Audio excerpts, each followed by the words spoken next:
Guys,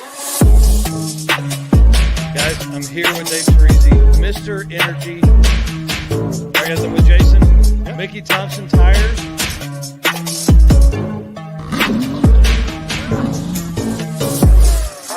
All right, guys, I'm here with Justin, Summit Racing.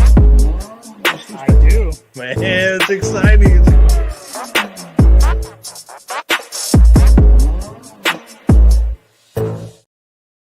Dude, are you ready for this? Guys, welcome to the welcome to the Drag and Drive Show presented by our race car friends at Summit Racing. Y'all, we have game-changing announcement tonight. Going to be in just a few minutes.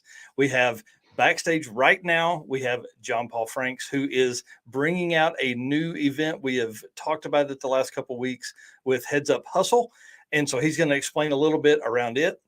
We have Jeremy Bonnett tonight, who is dude, he's a hot rodder. I mean, we were just talking to him before the show started, and he was listing off all these cars he's raced and built and all this kind of stuff. I think you guys are really going to enjoy his time tonight. And then we're going to have Brett LaSala on, who you guys know has the Snot Rocket 2.0, which is currently the fastest Ford-powered drag and drive car in history. There's a ton of records that go along with that car, and he did message me a little bit ago. He will have he'll have to cut it a little bit short tonight because he's at the track actually tuning on a car, which is exciting. So we'll kind of split in between tuning sessions for him and jump on just from his phone there and go over some of the stuff that comes along with, winning the modified class at Sick Week, and then also his win in Street Car Elite, I think is a class. I've got my notes down below for Texas 2K. So pretty wild stuff for that guy. I want to start the show off by saying thank you to everyone that has become part of our Race Car Friends family. We appreciate the shares, the comments, the likes more than you guys know. There is a lot of times where I'm working on this stuff really late, that Eric is working on this stuff really late at night. And it's awesome when we can wake up in the mornings and see those likes and those comments from all of our race car friends that are out there. If you guys are new to this, my name is Mike Narks. I run dragonddrive.com and Drag and Drive Addiction. I don't know, live, breathe, everything, sleep, drag and drive. And that's who I am. And then Eric, introduce yourself, sir. I am Eric White. I run 815 LSX Swaps and Motorsports Paparazzi. And we just, like Mike said, we're staying busy, keeping all this stuff running, and hopefully you guys are enjoying it all. Yeah. And I want to congratulate you. If they're not following the 815 LSX Swaps page, you guys just crossed 2,000 subs on YouTube, which is a huge plus. That's awesome. Yep. Yeah. What are you going to do with all that YouTube money?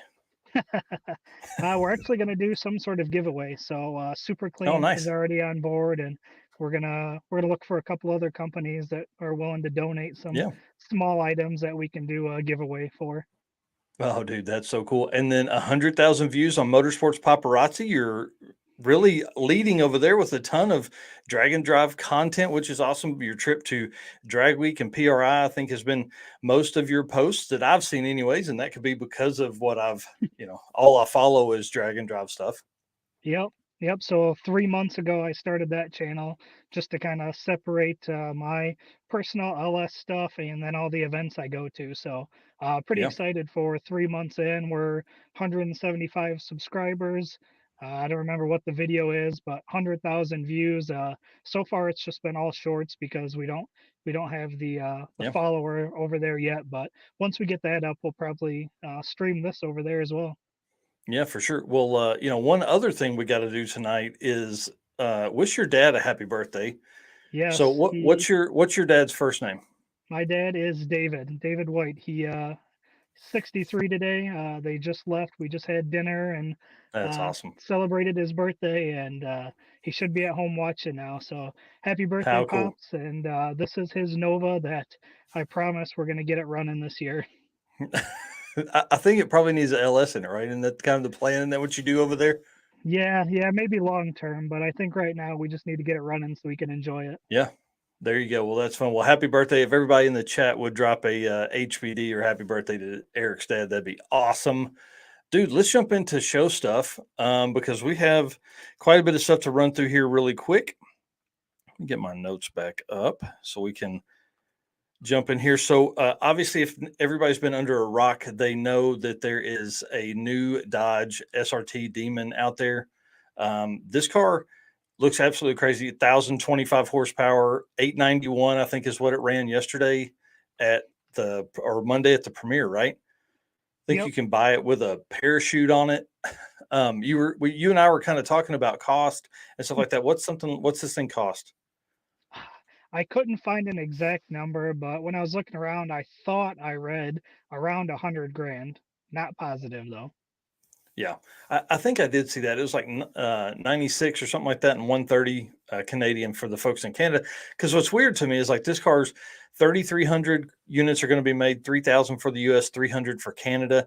To me, that sounds like a lot when you're talking about a car that is so going to be so special later on in in 40 years when we are the guys that are buying our wish we could have had cars, like a lot of the guys that go wild at Barrett Jackson right now. Right. Yeah. I haven't been able to figure out the significance of the 170. So if somebody can find that or explain it to us in the chat, that'd be great. I don't know what that is. I figured it was like 170 miles an hour, but I don't think the car ran that. And then my biggest question is like, are we going to see one of these at a drag and drive event? Because if they were making 300 of them, it would be pretty rare. But Right. 3,000, they're like, man, somebody could buy this and run this thing around. Yeah.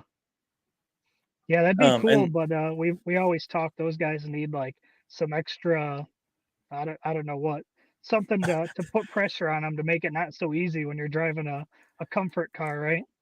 yeah, well, this car is a little different because like it has a base cloth interior that is literally a passenger and rear seat delete, which I think is pretty cool. So if you wanted to add, well, the passenger and rear seat delete is more than just removing the seats too.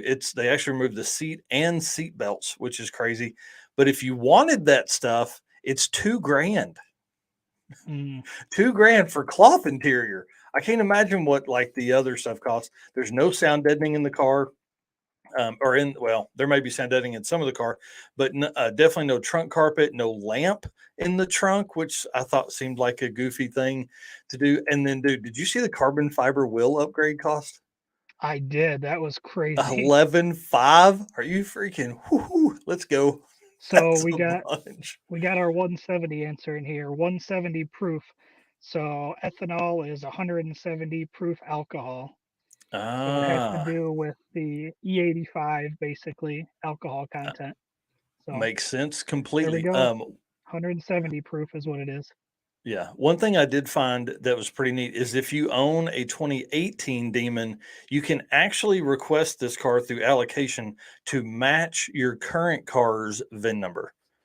Oh, So it would have cool. the updated, year, whatever tag that is within the thing, but the VIN plates would match, which tells me these guys are thinking ahead. They're thinking collectors, they're thinking that kind of stuff. So that's my question to the folks in the chat. Um, is this a car that you would just own, like buy and stare at, or are you guys going to buy this and put 10,000 miles on it racing in a drag and drive over the next 5 years? And Danny's then, asking if we made the big announcement yet. Not yet. So you didn't miss not yet. anything. It's coming. We were going to actually be announcing it now, but I figured I would push it back so some folks could jump in here. Um, and then my last question for the Demon 170 is, what color would you order? Would it be one that was all the options? Would it be the basest base car you could get? And then how many miles a year would you drive it, Eric?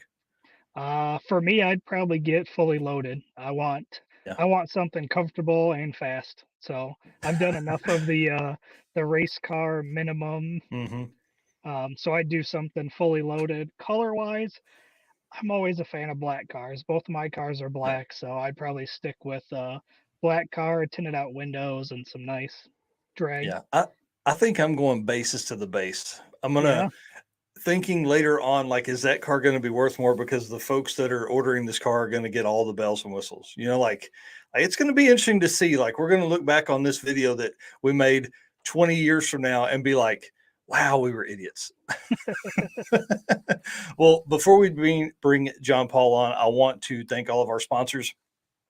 they make this happen. Summit Racing Equipment, Molly Motorsports North America, Sweet Patina, Howard's Cams, and Racing Junk. You guys all make all of this stuff possible. So please support the folks that support us. We would certainly appreciate that. If you want to, let's bring John Paul Franks in, the creator of Heads Up Hustle. Sounds all good. Right. Hey guys, how's it going? Man, doing it is great. Awesome tonight. I'm excited about this. Okay, let's talk about Heads Up Hustle and how it is different than a standard drag and drive. But first, I want to tell everybody they can find more information at headsuphustle.com. I love the name. I love that you were able to lock in the website too. Yeah, we took a couple weeks just delaying the announcement of the event to make sure we got our branding and name and everything right. We could have announced a lot earlier, but we wanted to come out and have a good presentation. It's been in the works for a very long time. Actually, me personally, I've been working on hosting or promoting the Drag and Drive event for over a year, and this has finally come to fruition here. So I'm excited. That's exciting. And it is, for folks that don't know yet, that haven't dug into the email, this is an elimination style drag and drive race with Milan Dragway, Lapeer Dragway, and then back to Milan. So kind of lay out the format for everybody that's at home. Sure. So Friday, we are going to be having our first day, like I said, at Milan. We're going to do Q1 and Q2 for all the classes. And then time permitting, we'll have an all run session for anyone who didn't make it or was late or had any issues. And the rules that we're going to be doing are each car to stay in competition has to turn in one time slip per day. So ideally, most cars are going to want to take advantage of both qualified sessions, Q1, Q2, or Q3, Q4 on the second day at Lapeer. However, if you can't make the one call or something happened, you have to at least make one hit. And if you can break the beams and you can't make it on the track, you'll get a 20-second time slip, basically similar to most other drag and drive events. But to win any competition, you have to break the beams and make a pass every day during qualifying. Yeah, under power. Can't be pushed through that. Yep. So Q1 on Friday, Q2 on Saturday, and then how will you guys set up your ladders? Yeah, exactly. So we're using professional, like pro ladders, like what you'd use for a radial tire race, that type of thing. So the ladders will be set by the average of your pass on Friday and your pass on Saturday. So your fastest pass Friday, your fastest pass Saturday. We'll take those, we'll average them, and then we'll just set it fastest through slowest and punch it into the ladder. We have an open comp class.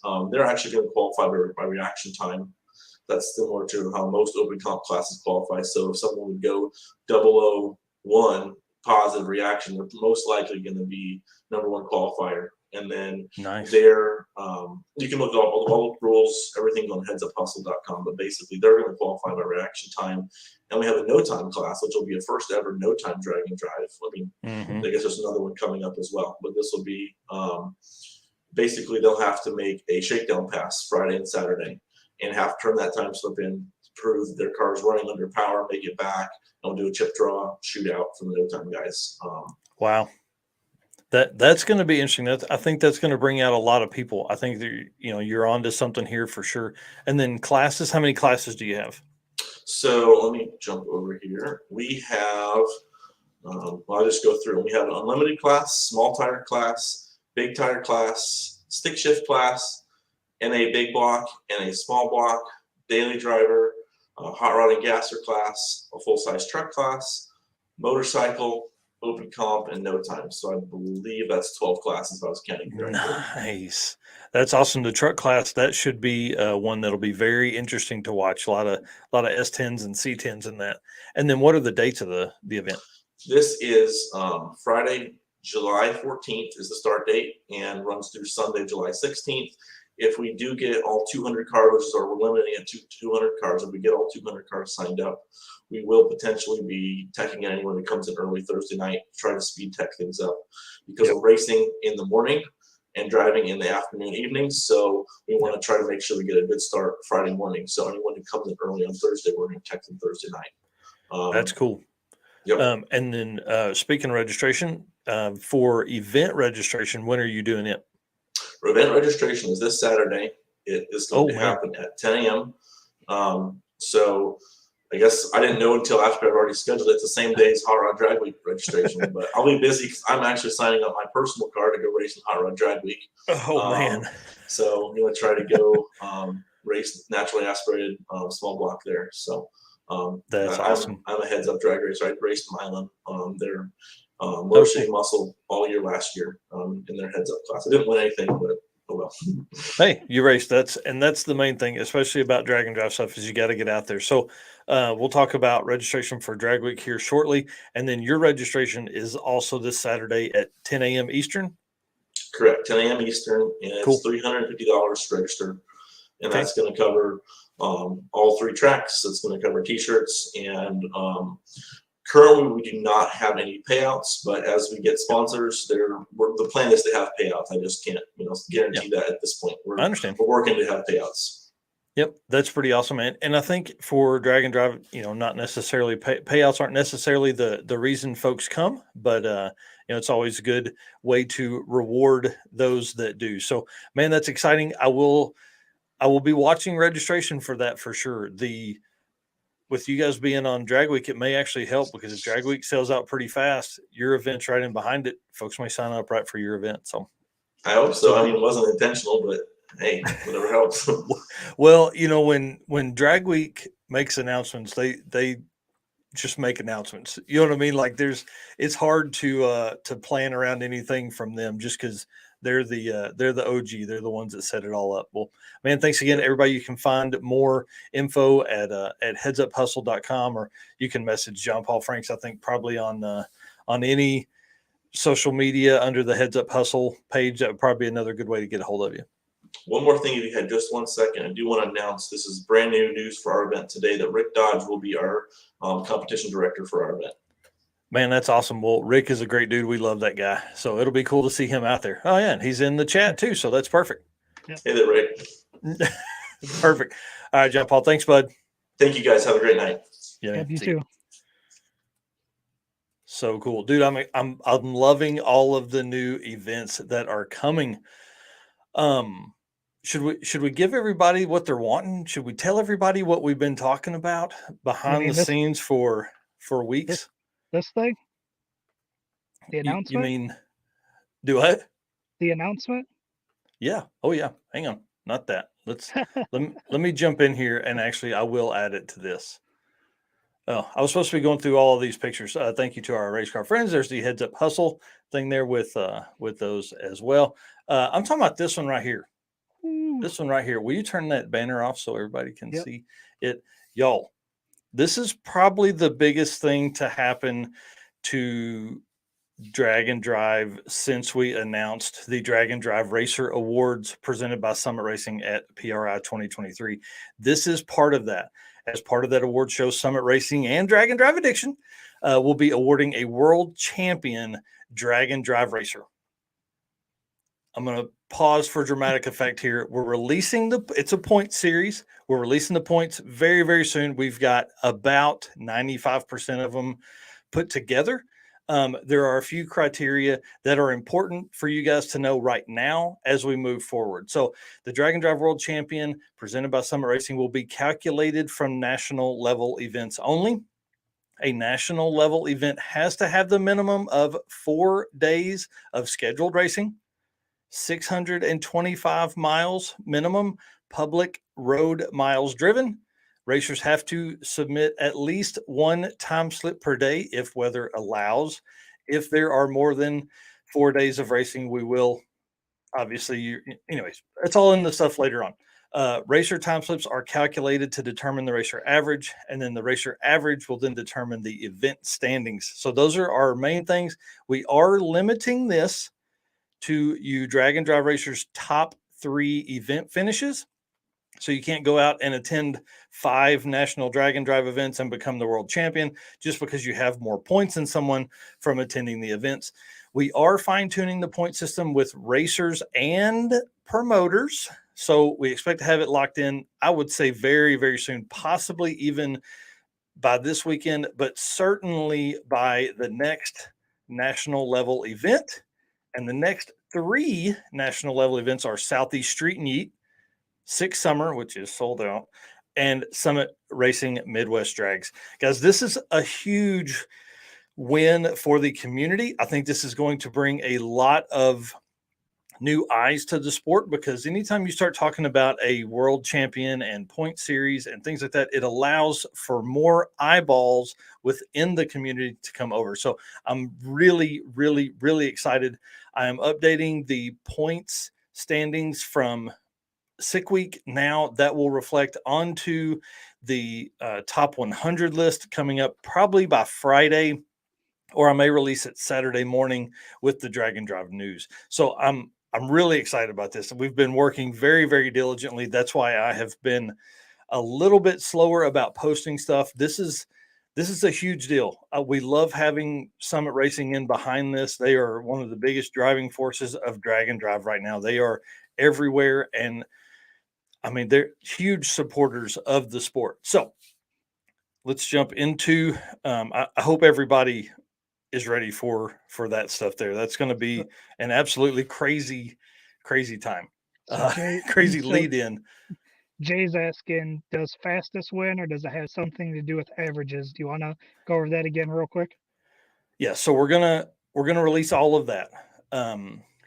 It will be based on your each event performance will give you X number of points, and then those points are added together. So you will be, I don't want to give too much away, but each event you attend is worth X points. So you need to attend at least, I mean, we're going to cap it at 3 national events, and you need to perform well at each event and within your class. I don't know how else to say that without giving you guys a bunch of tips and things like that. It will not be based on just the fastest car, right? Will not win, right?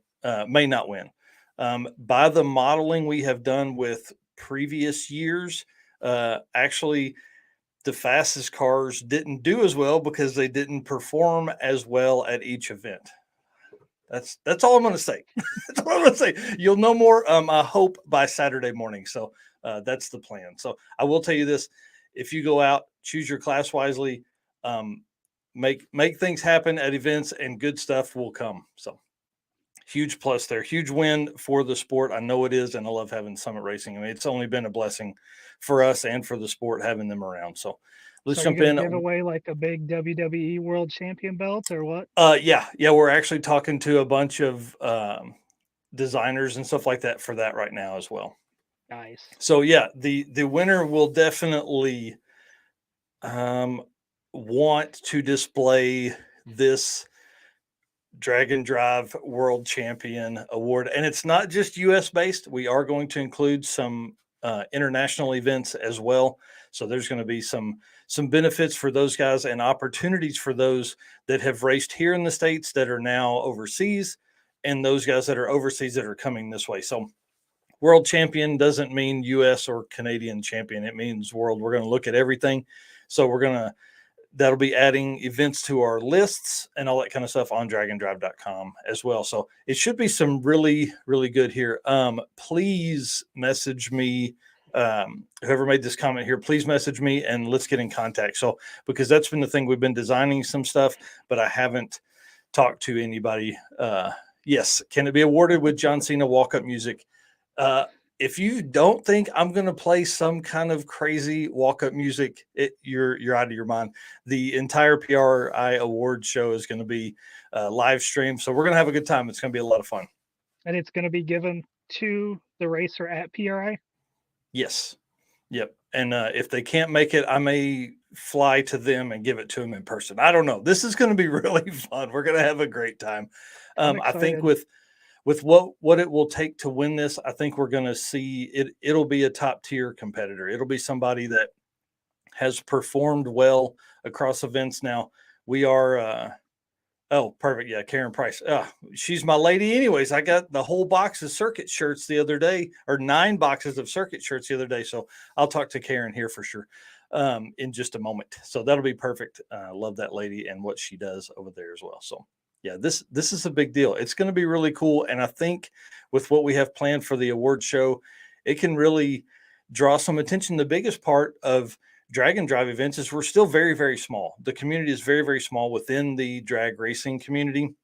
So I think we start kind of hooping and hollering and having some fun in one of the rooms. And then, after the event, some dude or lady is walking around with a, WWE style piece around their waist with a championship belt over their shoulder and all the extra swag stuff we're going to have with it. It's going to be fun.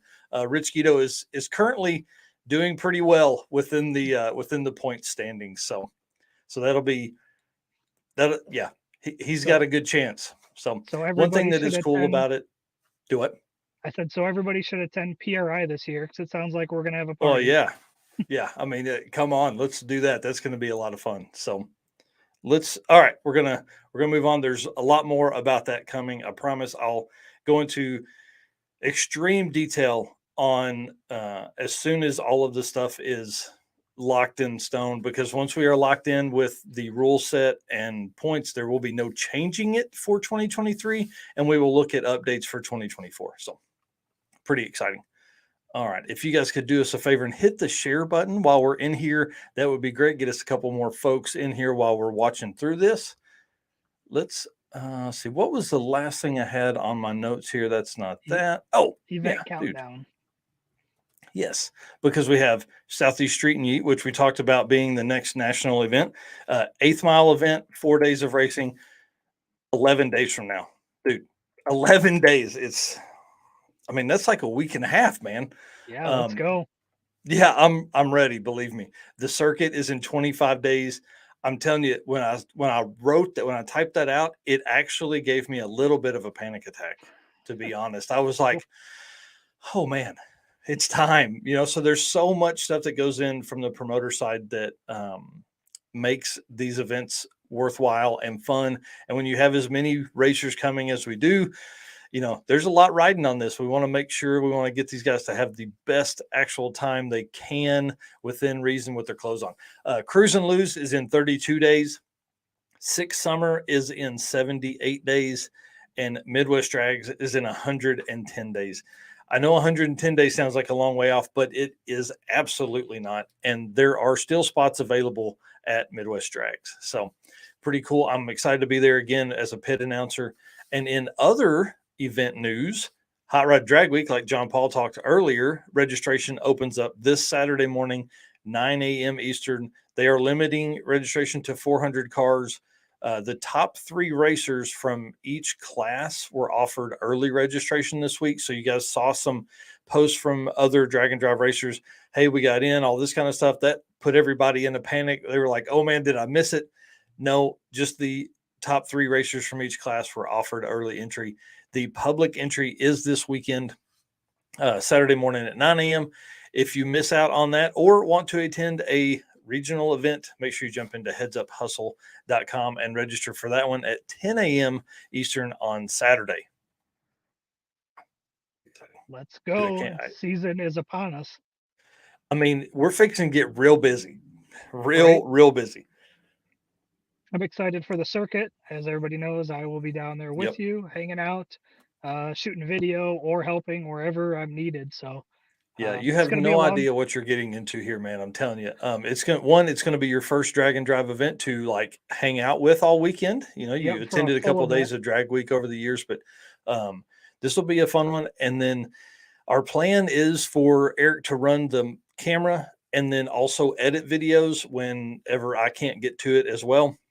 So I think with being the promoter, it's going to be hard for me to jump in and do much editing except late at night. So we'll have him dropping as many videos as we possibly can. I'll be going live from my phone at route stops and during the day and all that kind of stuff. So yeah, I'm assuming it'll be record, edit, sleep for a little bit, repeat. Yeah. So kind of the plan would be as registration opens at 9 on Friday morning, and this is longer than what I wanted to go with this, but Jeremy's backstage, so we'll get to him in just a second. But the plan would be I would love to drop 2 videos during the day of simple, easy stuff, some of the registration and interviews with cars and drivers, and then kind of some racing and stuff like that. So it'll be pretty easy. And then obviously the next day will be great because we're driving all day. It's 220 miles, 225 miles. for the trip for Saturday. So we'll have plenty of time. You can sit in the passenger seat of the car and just ride along and edit as we drive and get car sick. So, well, let's do this. Let me get Jeremy's introduction here, and then we'll bring him in. So Jeremy Bonnett, if you have not met him in the past, he is a great dude and is eat up with drag and drive and hot rodding. He started his drag and drive career at Hot Rod Drag Week 2016 in a 28 Pontiac that ran 9.909 average. He went to Summit Midwest Drags 2019 in a 29 Model A with an 8.215 average. Now, the 2019 Midwest Drags did have an 8th mile day, so I don't, he didn't run like 8.215 in the quarter all week. And then Midwest Drags 2021, they actually were a dual entry father and son team. So he raced the 28 Model A with a 9.6 average, and then his dad raced the 52 Henry J that we're going to talk about here in just a minute for a 10.367 average. And then we actually met at Sick Week 2022 when I did a walk around on his 28 Pontiac.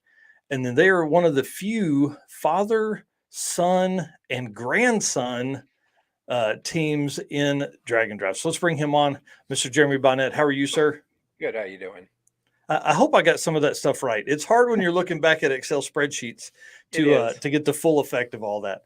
Now, you have a long racing history that we're going to talk about here in just a second, because you didn't necessarily start with racing cars. You started with some other stuff. So why don't you introduce yourself and then tell us what got you started in racing? Jeremy Bonnett. I guess what got me started in racing is my dad raced motorcycles, and the problem was, I guess, is when you grow up with it, it is bred into you, or whatever you want to call it. So I raced motorcycles since I was 4 years old. Raced motocross until I had a couple neck surgeries and some stuff like that. Had to quit riding motorcycles for a little bit, and actually convinced my doctor that driving midget sprint cars was safer. So I drove those for a little while, and then went back to road racing motorcycles and road raced motorcycles until professionally until 2004. So wow, that was kind of a. What motorcycles did you race? I rode on some national endurance teams, and then so big bikes, and then also I started out riding 125 GP bikes, 2 strokes. I rode the Aprilia Cup for a couple years, which is kind of like a spec class, and then I moved up and rode AMA 250 Grand Prix bikes until 2004. So that's pretty cool. So we've always had race cars, though, and our family's always had cars. So it's kind of just, when I got out of racing motorcycles, it was just kind of a natural, I had to do something. So yeah, anytime you're used to going that fast, you still need some speed. Well, let me play this here, and then or actually let's walk through. We'll start with the Henry J, because that's one of the coolest cars I think that's that you race. I really enjoy looking at it from the pictures anyways. I don't know if I've seen this car in person before. Let me get it pulled up here. And these pictures are some of the stuff that was posted the other day from Midwest Drags page. I think this was the 2021 event. Yep. This was an event me and my dad both did. He built that Henry J in our shop. I'd like to say I helped him, but I was super busy with a lot of other customer cars at the time, and I kind of had to bail on him most of the time, and he ended up building that car himself. We did do the body work and paint on it, some other little stuff, but as far as the chassis goes and all of that, it was all built in our shop. So what's the combo in this one? That is a LSX. But since it's a nostalgia car, it has a carburetor on it. It has belt drive distributor, coil. So it's basically, it's still a dry sump LSX, but it's a basic, no electronics on it. Wow, that's pretty cool. And now, a lot of times you'll see a Henry J and it's just is absolutely, gassered out. It has like big front end and all that kind of stuff. What's the front end setup in this car? This is a tubular A-arm. It's just a little tubular A-arm front end setup. Gotcha. We wanted it low, kind of to do Yeah. something different than we do a lot of gassers, and we just Mhm. wanted something different. And the car is super super low. It I just can tell. it just looks slick, and Yeah. and he drives it on the street a lot, so that makes it even better. So Yeah. One thing that people have to understand about a Henry J is like they're tiny. They're really tiny. They're what's the wheelbase on this thing?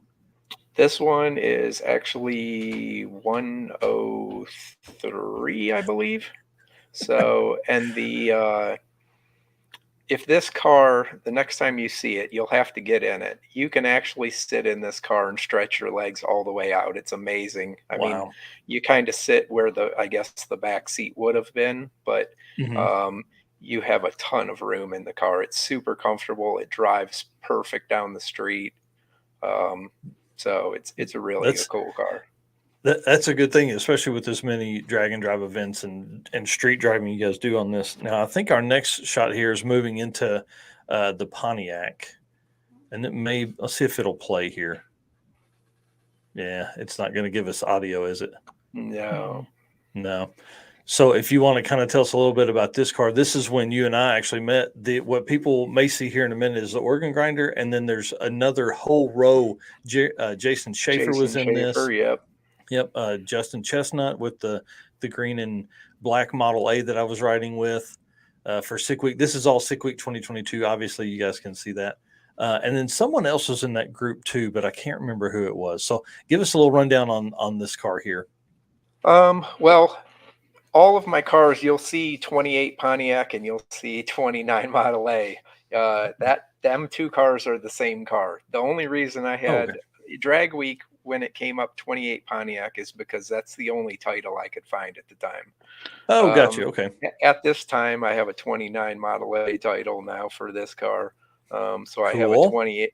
So I have a 28 sedan title if anyone ever needs one, So Now, why um, does this one play audio? Dude, that's a wild ride right there. yeah, this was the first day we just built a new power plant for it.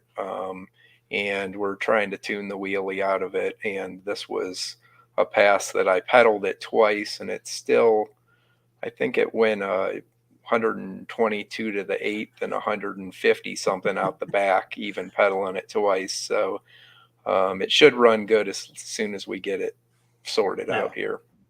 that's wild, dude. I can't imagine that kind of ride. Now, what's the powertrain in this one? Did you say that a while ago? This this eh, well, now it has a aluminum 400-inch aluminum with 18-degree Brodex sheet metal intake with a 671 and the same carbs. Um, the the combo that I ran all through from 2016 up was just a 414. It was just a Dart SHP block. It's the most street engine I've ever, that I tell people and they laugh, but the thing has hydraulic roller in it. It had comp gold rockers, and that engine had been, that's the one I hurt at the last day of Sick Week last year. Mm-hmm. And we knocked the ring lands out of it just being kind of greedy, I guess. But the but that engine had 8,000 miles and 400 passes on it when we heard it Wow. last year. Jeez. So it really didn't owe me anything. Right. That's wild. So And then trans and rear setup in this thing? trans is just a 400 with a, I mean, it is that setup right there in that I ran from 2016 up until last year is, I would tell people, I said, I have less money in the engine, transmission, and rear end in that thing than probably half of the fast cars have in just a transmission. So, and it ran so good. So That's hopefully awesome. this new one will last as long. Yeah. And then, I mean, what rear did you say? It's got a 9-inch, 9-inch. with a, yep. It's got a 389 gear. It's a I'll tell you, 9-inch. this look right here is perfect. The tucked wheel in the body, I love it. That's really what drew me to the car at Sick Week 2022. Yeah, that was actually the year that we did that. We couldn't get Mickey Thompson's. Actually, I got home from I couldn't get any, so I used the M&H's, which weren't really that great. I wish they worked because we didn't have near as good of average as we wanted to that year. But we did find out when we got back, we did a dirt drags, and we did put the M&H's on, and with about 150 mile an hour wheel speed, they actually went really good in the dirt. So That's awesome. So yeah. Yep. So that, and since then, I believe, well, we got the new 3030 wheels, which are kind of they're the bronze wheels that are on the car now. Were they the ones that were in the video? Yes. Okay. Yep. Yeah, they look great.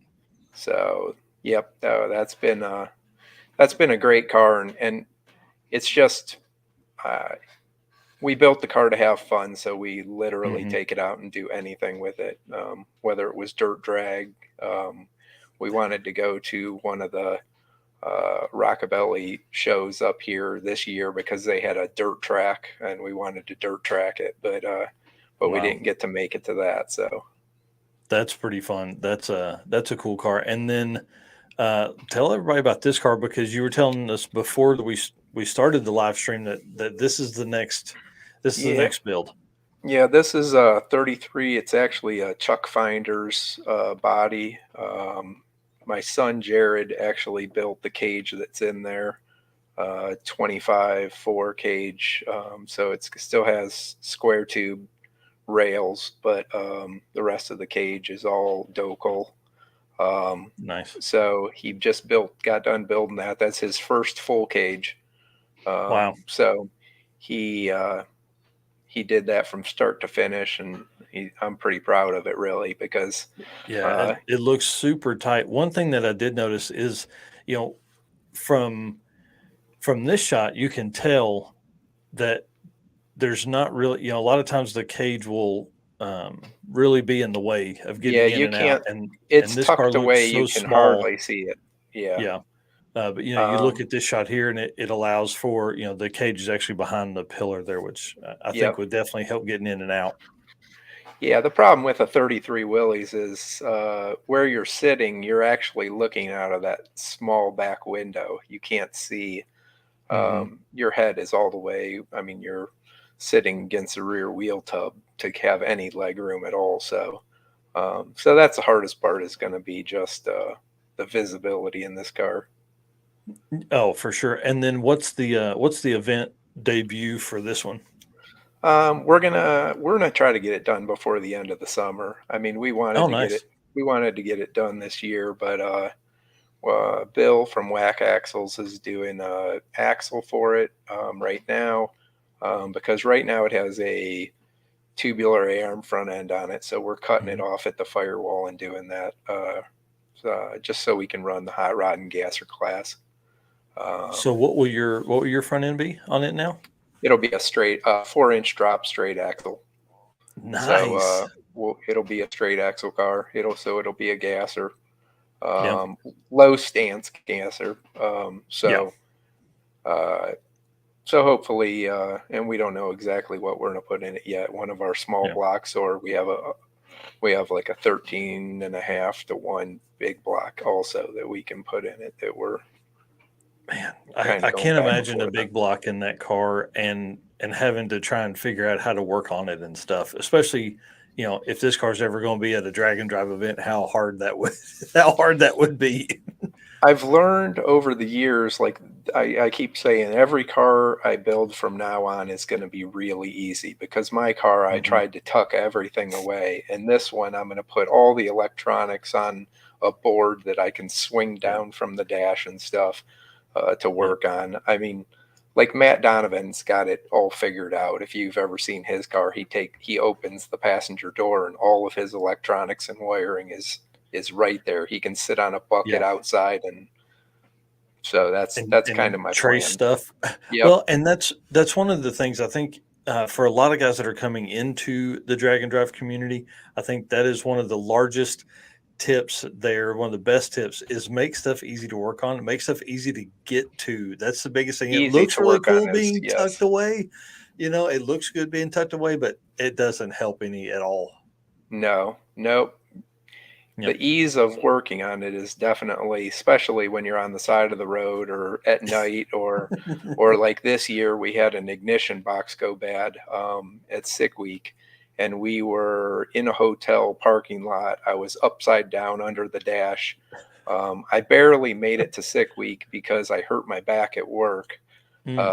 So 3 days before that, I was in the hospital on steroids and stuff like that. So it made it for a rough day when we hurt the ignition box and it was up underneath the dash. So that taught me a valuable lesson, I guess. So sometimes you got to learn the hard way, right?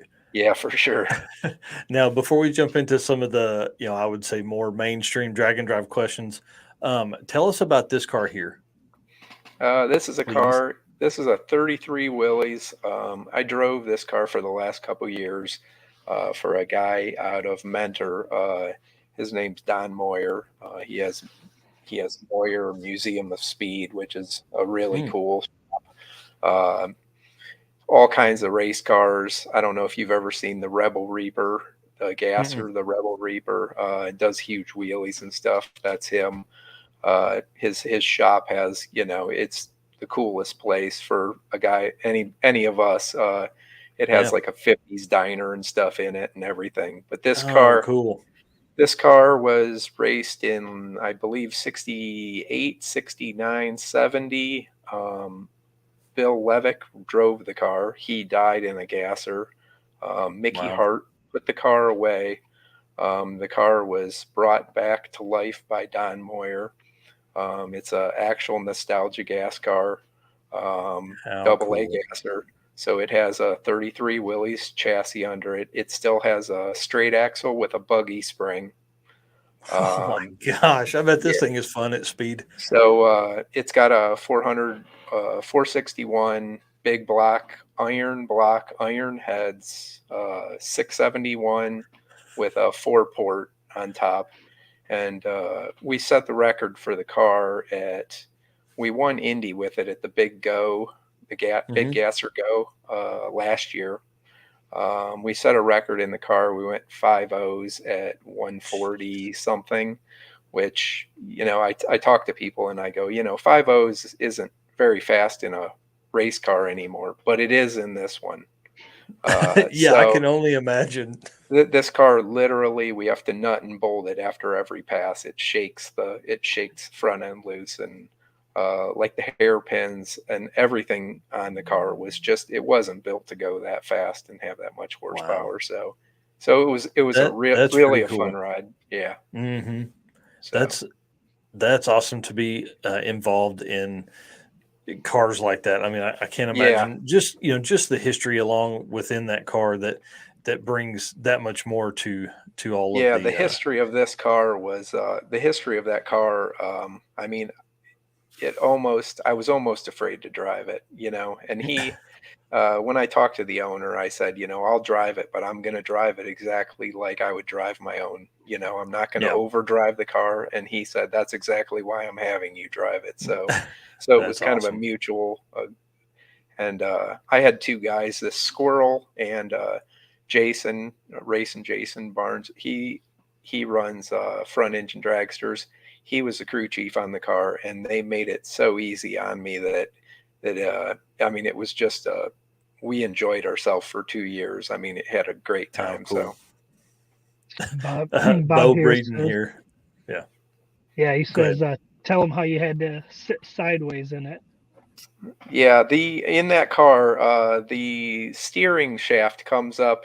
It would be right where your left leg would be. So your left leg actually, the brake pedal was kind of where a throttle pedal would be, and your leg was bent around the steering shaft. So you couldn't really push that brake. So it had a handbrake in the car also. And then the throttle was on the passenger firewall. So you sat kind of sideways in the car, and the shifter was in the passenger floorboard, and then the switches were on the right behind the passenger door. So you sat sideways in the car, and everybody's like, "There's no way you can drive this car like this." And I said, "Believe me, as soon as it fires, you don't even realize you're sitting anyway. I mean, all of that goes away, and you just." Yeah, especially like I can only imagine just the violence of that car. Yeah, it was definitely a learning experience, and I'm glad I got to drive it for sure. Man, that's so cool. Well, And I'll have to make. the car is for sale. I just can't afford Oh, it. So, but hey, you're willing to drive it for whoever owns it next. I would, yes, but I think That's- he's wanting it to go to a museum. So, Nothing wrong with that as long as they start it every now and then. Yeah, You can't let race cars for sit sure. idle. That doesn't Yeah. that doesn't help them at all. Well, let's move to some, drag and drive related content and questions and things like that, because you definitely have some history there. But first, I want to thank one of our sponsors, Sweet Patina. We're excited to have them on board as the Built for Drag and Drive sponsor for 2023, which I think lends a lot of credence to what you do with building your cars. Sweet Patina has detailed products, apparel, garage art, and more things you need in your garage and on your car, shiny or patina. My favorite item they offer is obviously the TKO hand cleaning wipes. I literally, it's muscle memory now to pick these up right from the counter here in the podcast room. Heavy duty waterless wipes. They are my favorite go-to. I always clean my hands before I go into the house if I've been wrenching on something. And guys, use code DND57 at checkout for a discount. That also tells them that their investment in us was a good one. So let's thank you to Sweet Patina for coming on board, and we've got big plans for the Built for Drag and Drive segment for 2023. I wanted to go back to a comment here, which was, I thought this was good. Pat had mentioned when we were talking about wiring, putting extra labels on wires never hurts when you're in a hurry to find stuff. So as I'm building my Mustang, I have all my relay board is on the passenger. Once you open the door, there's a board right there on the cage, and I've been trying to do this and label all the wires as I go, just in case, because I agree that's when you're trying to find something, the more labels, the better. Yeah, 100%, and especially for drag and drive racers, think about, and builders, think about as you're in that car at 1 a.m. on day 3 of a drag and drive event, and you have no more mental capacity and your cell phone has 22% life, how are you going to find that wire that you need to find? Yep. Because those are things that happen, aren't they, Jeremy? That is for sure. And then Andrew Nelson here says the Dirty 30 was built in a way that your right leg was on the right side of the trans tunnel and your butt was on the left side.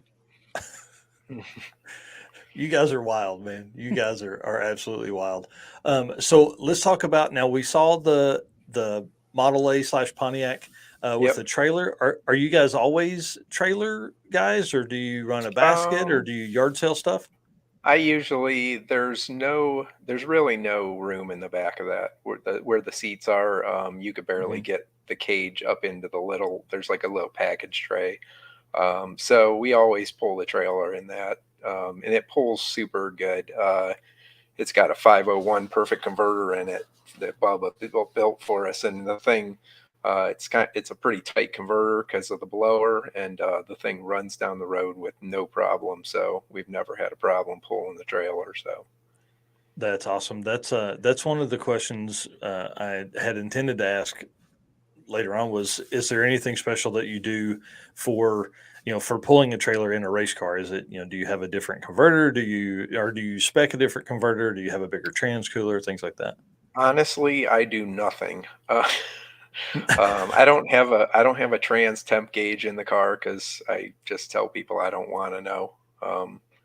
And it's one of those. It has a big trans cooler in it. It has a Reese hitch that the trailer goes into, which doubles as the parachute. Mhm. The parachute. So when we get to the track, I try to do the least amount possible. I drive all week on 315 drag radials. So what we do is get to the track. We literally pull the pin on the hitch and slide the parachute in and put the cable in, and that's it. I In think fact, that's probably one of the biggest benefits to pulling a trailer. yeah, for sure. And then the as far as this year, even I'm going to run with mufflers all the time. So I'm not even going to take the mufflers off, put bull horns on or anything like that, unless I do have zoomies for this engine. So maybe the last day or something, we'll pull them off and put the zoomies on just for fun or something. But that's awesome. What events are you planning on for 2023? 2023, we're kind of we had to drop out a sick week. We had some problems, and then what we had planned, we're kind of trying to work around some stuff right now. We are doing nostalgia nights. We're going to try to maybe do some just like show up later on in the year for a couple events. We're going to do we'll do like the Blue Suede Cruise, which is an NDRL race at Norwalk. We'll do the Rockin' Race at Dragway 42, which is a great nostalgia event. We're going to try to go up and do the airfield drags with Matt Donovan and them guys. And then the nostalgia nights, as far as the drag and drive stuff, is the only thing we're signed up for right now. So that's cool. And then let's talk some event strategy stuff, because I meant to ask this earlier about the 2 passes for Midwest Drags. It's also 2 passes for Nostalgia Nights each day. How does that play into your strategy for the event? Do you hang out and see where people are, or do you go ahead and make your 2 passes and then move on? I don't. Our car's fairly consistent, so we try to get in and we'll just make our fastest 2 passes. I mean, we're racers. I'm not a car show guy. I'm not a drive and sit guy. So we just try to get in. We'll make our fastest 2 passes and get out. So that's why Midwest Drags, every event has their, I guess they're good and they're bad. So, but Midwest Drags and like this Nostalgia Nights, I'm a big fan of the 2 passes, just because more track time is more track time, So that's kind of my, and then I liked, Sick Week does a little bit less mileage on the drive, so you get to socialize a little more, which I like. And then like Midwest, I know they have the express lane and they have like the no class calls and stuff like that. So I mean, Sick Week has the 1 second reaction time rule and stuff, which I really like. And I think a lot of events are moving to that, especially national level events. I think it's a great idea. Just it keeps stuff moving, and it also I think it's a safety issue. I mean, when a car, car's down track at 100 miles an hour and a car's coming at close to 200, that's a safety concern if things went bad. So yeah, for sure. Yeah, and for fans, people want to watch people race, whether it's a blowout or not. They still want to watch people race. Yep, for sure. Who has been your co-pilots on your drag and drives? My first on drag week in 16, my 9-year-old son went. So I have a lot of pictures of him changing tires and everything. He had a great time. He got to miss school for a week, and he actually was on Midwest Drags with me a few years ago also, because our first, in 2016, I have a picture of him with Tina Pierce. And cool. and at 9 years old, he came up to about her shoulder, and we had a picture of it. So at Midwest Drags, we duplicated the picture, and now she comes up to his shoulder. So so it was kind of funny. We were laughing. So, but he's been a co-pilot. I've had a couple friends go with me. My older son, Jared, he goes with me a lot. He helps me a lot with the cars. In fact, he's welding almost all the cages now. He's Nice. He's 23. He's a fireman. So he has a lot of time off. So he welds all the cages. He's been the one with me at Woodward most years, when we go to Roadkill at Woodward, which he's real good at watching the suspension and stuff like that and tuning the suspension. We actually, I let him do whatever he wanted to the car, and I just went up and drove it, and we got runner up to Jim Klein a couple years ago at Roadkill Nights. So definitely we were probably out horsepowered by double, but we made it to the finals. So well, hey, cool. That's always a good thing. That tells you what kind of racers you are typically, Yeah. So. And then another one of my favorite questions is, so what are a few things that new drag and drive racers should look for when finding a co-pilot? Someone that you can get along with for a week. I learned one thing, I guess, from my last co-pilot, my buddy Mike, that we've been friends forever. But he snores so loud that you either have to sometimes you may have to get him your co-pilot their own room, or like me, luckily my car is so loud that I keep some shooter's muffs in there, and I literally slept every night in the hotel with shooter's muffs on, just to be able to go to sleep. So that's I think that's a first. I think that's a first on snoring. Yeah. Like, so hey, do you need a co-pilot? Yeah, man. How bad do you snore? Right. And usually you're so tired it doesn't matter, but believe me, he snores so loud that it matters. So, well, that's awesome. Well, Jeremy, I really appreciate you hanging out here tonight with us for sure. This has been a lot of fun, and this won't be the last time you're on, I promise, because there's a lot of really cool stuff that you've done, and I got to figure out how to play the video from earlier with audio, so you got to come back for that for sure. That's fine.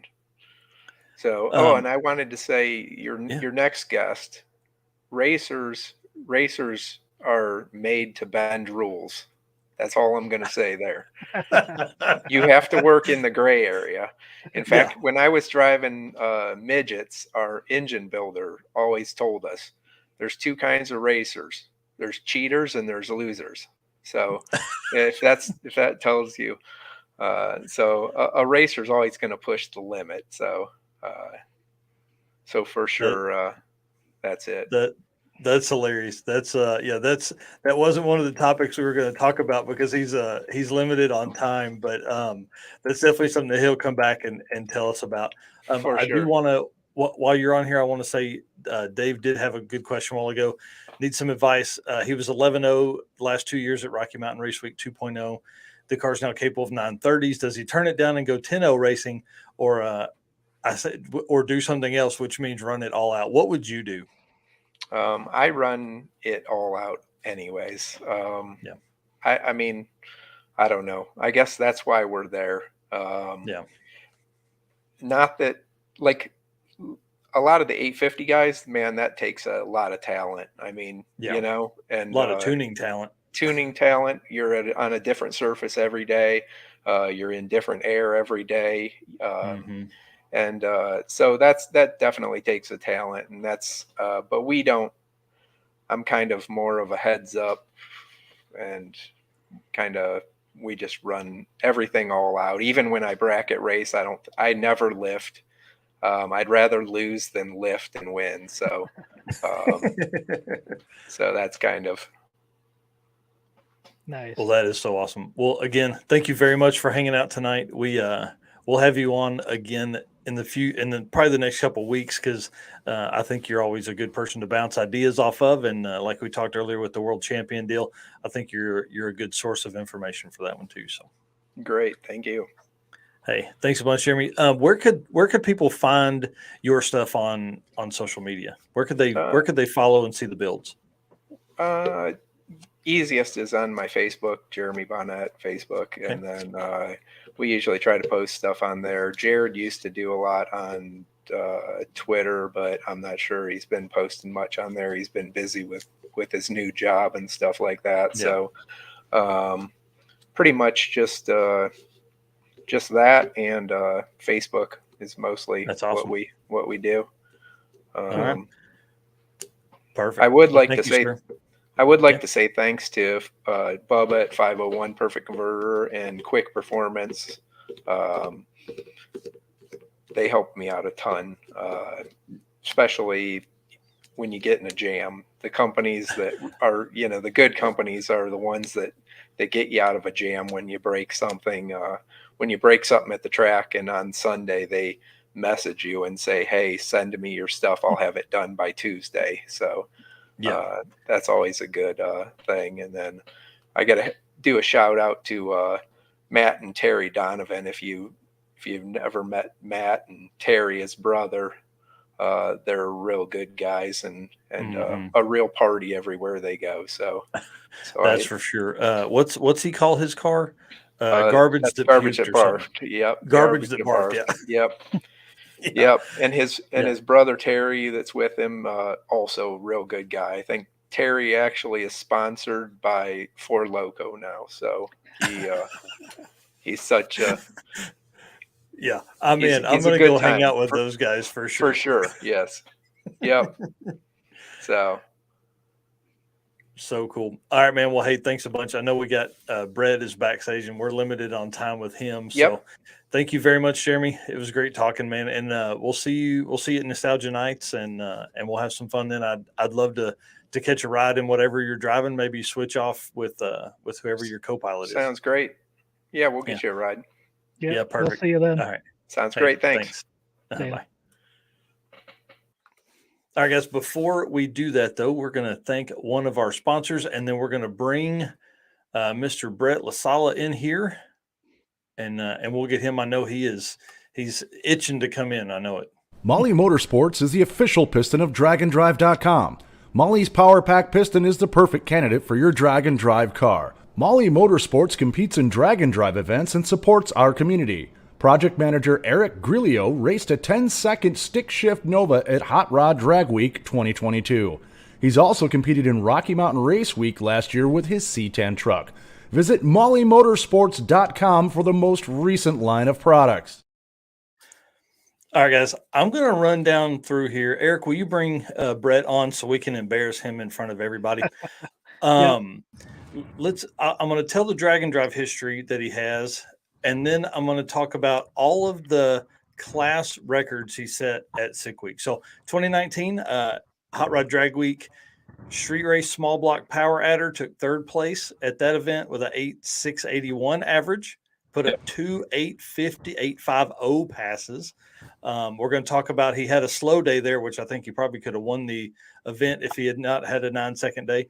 2023 Sick Week modified class winner with a 6.744 average, best pass of the week, 6.524 on day one. Now, you may know some of this stuff here, but you reset the modified class average ET record. You took that from Rick Prospero.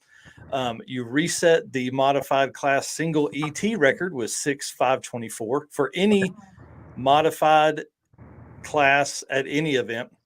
Modified class record for single ET mile per hour at 200 and almost 16 miles an hour, again, for any event ever held. And then the fastest Ford powered drag and drive car, you took that from Ryan Hargett, who is not happy. I hope he's in the comments still. His was a 7.577 at Midwest Drags last year. And then you reset the fastest Coyote record, again from Ryan Hargett, and then fastest radial tire record in drag and drive history with a 6.524. Dude, congratulations. I didn't know that there was that many, inside records with that going along with that. Yeah. So, I feel like some of those are maybe a little bit of micro records, but dude, that's pretty impressive stuff, man. Yeah. I mean, it's great. We weren't shooting for those, but obviously it came, along with it, because we're just trying to go fast and faster each time we take the car out. So, we'll take it for sure. Well, and I think you have certainly done that. You guys showed up and showed out at Sick Week. So, but before we get into that, why don't you introduce yourself? Tell everybody who you are, what you race, and we'll jump right into it after that.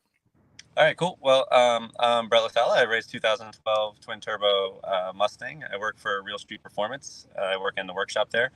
And currently I'm at the racetrack. Sorry for the bad camera sound or lighting. I got the days a little mixed up. When we got back from Texas on Monday, I threw my whole week off, starting work on Tuesday or whatnot. I mean, I guess that's basically it. I race for fun. It's my personal car that I built and race. And drag and drives are, since we did Drag Week in 2019, it just they just hit different. It's still drag racing, but it's not the same as any other type of drag racing. So to be able to get out to one or as many as you can is definitely fun. I will completely 100% agree with you. One thing that's cool is like there's a lot of guys that race in drag and drive that will not make that many passes for the entire year that they will the week of drag and drive. Now that's not the case for you. You guys race pretty often, I would say. Yeah, I mean, basically what I tell people is if the car is running and there's a race somewhere, we're going to be there. If there's not a race, we need to test something, we'll be out. I'm fortunate enough to, I live around Orlando, Florida now. I've always lived in Florida. I was born here.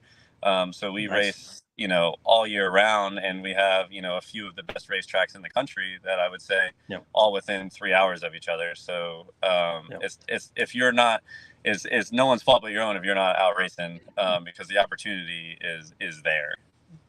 Oh, that's for sure. Yeah. So the car is named Snot Rocket 2.0. Where'd that name come from? It came from my first late model Mustang, which I bought in 2014. It was a 2013. Gotta have a green Mustang. I bought it. It was basically stock. It had like a tune. I bought it in intentions of turbocharging it because I was always kind of a Ford guy at the time. I was racing motorcycles because it was cheaper to go fast than cars were, and motocross. And I wanted to get back into car racing. And I saw that Coyote platform looked promising. People were already going fast. The engine was only a year old. So I bought that car to turbocharge it. The name was kind of a joke at first, with some friends at work. And then it stuck. And then now it's just part of the brand, I would say, So I kind of had to keep it into this car. And that's why, I wrapped this car green. That way, it's just recognizable. It's me and the Snot Rocket, wherever we may be doing what we're doing.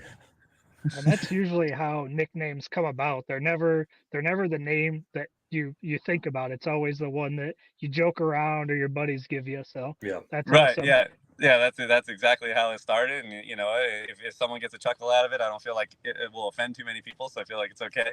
And that's it. Like it or hate it, it's the Snot Rocket. Can you give us a little bit of the build history on this car? Yeah, so this car, I bought this car as a rolling chassis from Joel Steele. At the time, he was racing the car with a Coyote engine. It was a stick shift car. And when I purchased from him, not this winter, but the one before, it actually held the stick shift world record. I think it was a 682 at like 213. So H pattern stick shift. So I knew Joel, I knew the car from when he built it, and that it was a good chassis. And basically, I wanted to kind of skip the line of waiting for a car to be, chassis work done and that kind of stuff. It was already proven. I already knew, engine and electronics wise, what I wanted to do, and had that stuff kind of ready to go from, things that I've learned coming up with the other car. So when I got the chassis from him, then it was the fabrication work for the engine, the trans, turbo kit. I wired the whole car from scratch. It's ran out of Motec ECU, PDM, dash, pretty much the best that I could build it as far as all of that goes. And then that was it. It started for the first time in September. I had to look back the other day. I think it was in Texas. We were, thinking of what we've accomplished with the car and how quick it is and consistent it is. And it's like, someone's like, man, you haven't ran this car that long. And I had to look back, and we literally like started the engine for the first time in this car in September. So it really did hit the ground running, which was no accident. We have a lot of good people behind the scenes with Jay and Job and Jim, the fabricator, and the sensor package on this car. Like, we race this car on a laptop. We make a pass, and I don't need to see a video of the suspension or of anything. We go back to the computer and literally can see every inch of the car and what it's doing, so we can make proper adjustments. And it's kind of speaking for itself, I would say, as far as the consistency goes. Yeah, and then what's the current configuration like? Engine combo and then trans and the rear axle setup on this. I have a picture of it in a minute. It looks awesome. Yeah, it's all that stuff is beefy race car stuff, which is great. It doesn't flex, it doesn't turn, it's consistent. Chassis is really good. The engine is a Fast Forward race engines built Coyote. It uses a factory Ford Predator engine block that has been sleeved by Fast Forward. Uses a factory Ford crankshaft with MGP aluminum rods and Manley pistons. Has a factory Ford Voodoo cylinder head that has a port job by Fast Forward with Ferrea valves and springs and custom comp cams. So the engine is basic in a sense that it could be put into any modern Mustang and the car would run and drive down the street like it did with the stock engine. It's not a race engine in a sense of components that have to be specially maintained and things like that. It's full wet deck, with water, obviously, for the drag and drive stuff. The turbos, it uses twin 7680 Precision Next Gens, which is what was on it at Sick Week. We've recently put 8080s on it to try to squeeze a few more horsepower out of it. And they were on it at Texas, but we didn't run the car that hard at Texas, so we didn't get to see the extra power per se. But hopefully it'll be a little faster soon. That's pretty wild. And then, because there's a picture here in a second. Am I crazy? Did the turbo positioning change between Sick Week and Texas 2K? No, it's the same position. Okay. They're literally just actually. Maybe I grabbed an old picture or something like that. Yeah, no, they've always been since I've owned the car. They've been down low on the ground there. When Joel owned the car, they were up in the grill area. But part of the things when we were building the car was try to get the center of gravity down low and things like that. To make the car work. That makes sense. And then I saw a couple different pictures of horsepower numbers. You want to give out what that thing makes power wise? Yeah, so it was actually just before Sick Week, I think in December. We took it to a hub dyno to do some fuel tuning, and we ended up making it was 2506 on 48 pounds of boost, which is the boost level that we race it at. So that's awesome. Pretty much every time it was going down the track at Sick Week, it was on 48 pounds of boost, so it was making 2,500 horsepower. Wow. And then what rear axle setup do you have, and then which tires do you race on? Sorry, I feel like I'm just that's cool. berating you with questions here. No, it's fine. I know all the answers to these. We're good. Yeah. It's got a custom fabricated 9-inch housing. It's got a Mosier third member with a 3.7 rear gear and strange 40 spline gun drill axles. Wow, that's awesome.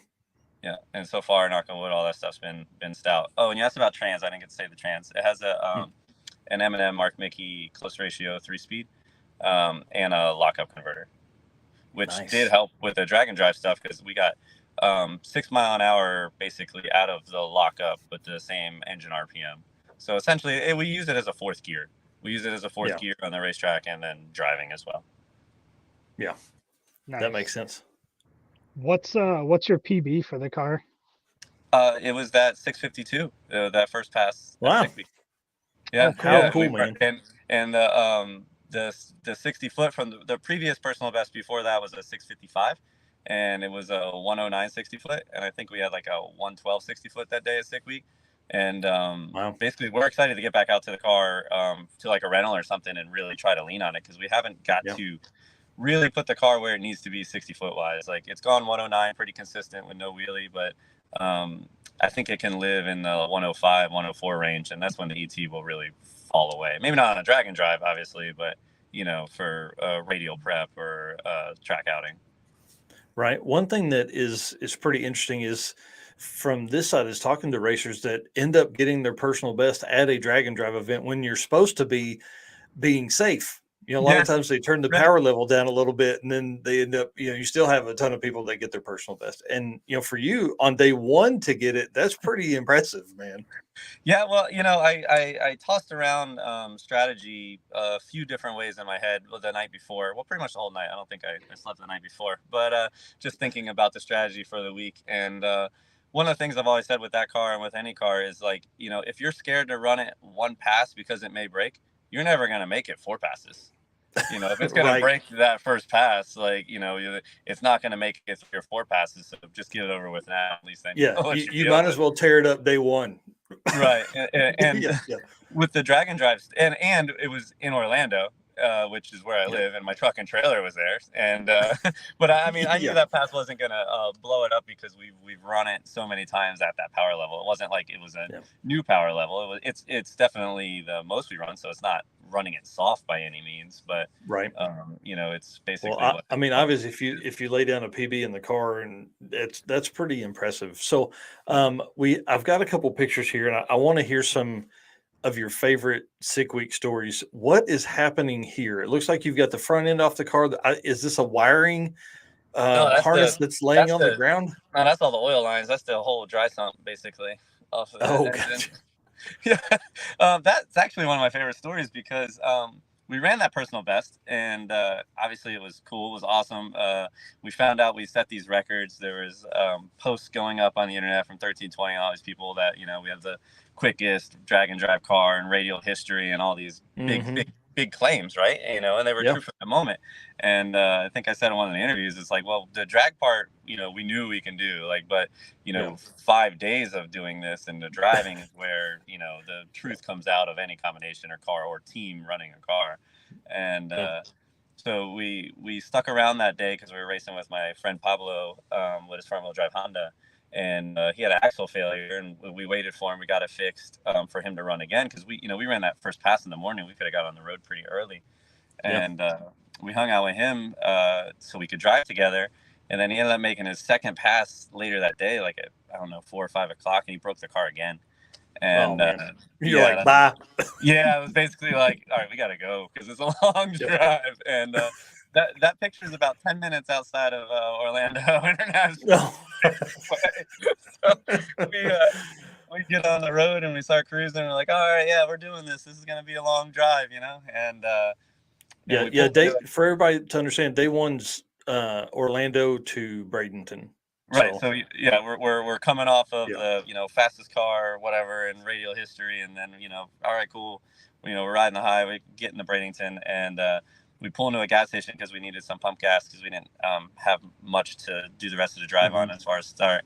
And there was oil leaking all of the back of the car. And Jim's like, "There's oil all of the back of the car." My co-pilot, and I'm like, "What do you mean there's oil on the back of the car? There's no oil in the back of the car." And he's like, "There's oil leaking out of the back of the car." And turns out what happened was it was out of the back of the dry sump pump is the hex drive for the cable drive for the mechanical fuel pump that's in the back of the car, where the fuel cell is. And we disconnect that cable from the mechanical pump to drive the car on the electric pump for the street driving. And what was happening is there's an O-ring that seals the back of the engine oil pump to that cable, and it was leaking. So oil was then going through the cable and leaking out in the trunk where we had disconnected it from the cable drive. That's awesome. Yeah. So basically it was like, okay, we pulled over, we have this major failure, it seems, because at that point I had never actually disassembled the dry sump pump to know what that seal even looked like. To know how to fix it, because the pumps come pre-assembled. And so at that point, I look at Jim and I'm like, all right, this is worst case scenario as far as exposure or blowback kind of goes from the community, because we're posted that we're the fastest or quickest radial in the world on a drag and drive, and we literally make it like 5 miles, and it's broke down. So dang. It's like, all right, it doesn't matter what happens, we're fixing this car tonight. Like, I'll pull the engine out in this parking lot. Like, we're making it to Bradenton, and we're gonna keep racing. Yeah, So the folks in this gold Hyundai over here are like, what are they doing? well, I think that was the worst part because we got the table. We're pretty spread out and set up there, and Yeah. like the amount of people coming over to like see what we're doing or ask us questions, and it's just like, Yeah. not now, Chief. I'm in the zone. Like, leave me alone. Yeah, I got to work, bud. We're literally trying to fix a major catastrophe or what we thought was. So we got the pump off. I pulled the cover off, and I found that it's literally a simple O-ring. I think it needs like a radial lip seal there. I'm going to work on getting something better for that. But just got like a cheap O-ring kit and was able to just stuff a new O-ring in it. And then that's what we ran on the rest of the week. So we got it back together, got on the road, and got into Bradenton at like 3 a.m. So it was time lost, but okay in the scheme of things. Well, you mentioned his name, and I was going to ask later, but is Jim Braun the same Jim Braun Drag Week veteran?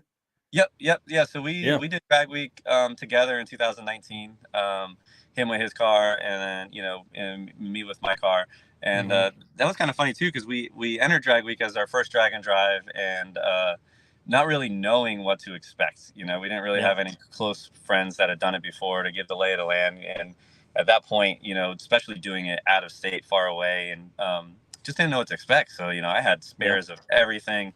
At the time, I think my car ran low 7s, but it was only certed to 850. So I ran the 850 class thinking, let's run 850, turn down, we'll enjoy the week. It'd be cool. Little did I know that Aaron and Jason and all those guys, that it's the most competitive class in Drag Week. Yeah. That's why I love that class. And Jim is one of the only guys to ever run an 8500 in that class. Yeah. Oh, okay. Yeah, that's pretty awesome.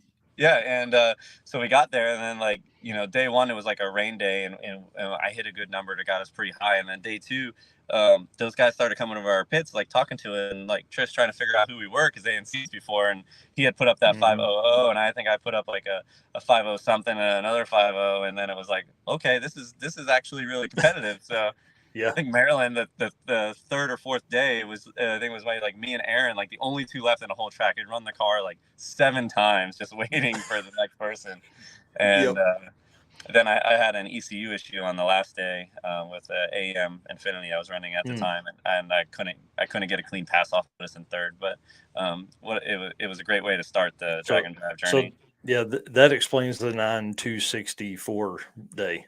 Yeah, because I was like, man, you were like on a rip, dude. You did, because I think you had like a 508 and a 506 or something like that. And then with you saying Jim, I mean, yeah, he was highly competitive for sure. Yeah, and Jim, he lost a day in the middle because he had an aluminum exhaust on his car at the time, and he had made some aluminum mufflers underneath the car. It kind of was like a motorcycle muffler in a sense, like a canister with a perforated aluminum inside with steel wool. And from the driving, the aluminum melted, and the one muffler basically plugged up, and we were having we didn't have back pressure sensors on that car at the time. I think the car might have been on a stock computer still at that time. Yeah, it was. Anyway, so it took us a full day to basically figure out what the problem was. So we lost a couple days of good ETs due to that with his car. But we faced a couple little issues there, but really learned what it was all about, how much fun it was just being at a giant facility and looking out at the pits, and there's not one truck or trailer, just race cars. Yeah, literally streetcar heaven. That's why I tell people all the time, drag and drive will change your life. Yeah, it really was, and from that point on, we wanted to do more. But then the next couple of years also, like, I like living in a memory for a while before I try to replace it with another one right away. So it was like, we were letting that one kind of sink in for a little bit. And then, and then we did Stick Week with his car last year. We had a timing chain issue on the first day. So we didn't make it very far. But we knew we were going to do it again because it's a great drag and drive. Yeah, for sure. And then one more story here, and then we'll move on. Tell me about what's going on in this picture here. You're like, it looks like you're blocking the sun. Is that? Yeah. Are you tired of getting sunburned? Yeah, that was a sun blocker because that car has bolt-in windows, and I didn't want to change a lot about the car for the drag and drive. Like engine, driveline stuff was all drag and drive ready, but the car itself, the windows don't roll down, which isn't very good for drag and drive. So we were just unbolting them every day, basically for the drives, get airflow in the cabin. But we didn't have any sun protection. vacation, and we were just baking in traffic somewhere in Lakeland, and I'm like, "Give me your hat." And we're like, put it up over there. I need a break here. Yeah, this is what people have to understand. This is what you lived in for a week, man. Moving blankets make the best removable seat pads. Right. It's you use it to lay under the car. It's all about efficiency in drag and drive and storage. So if you can use one item for 2 or 3 things, you're doing good.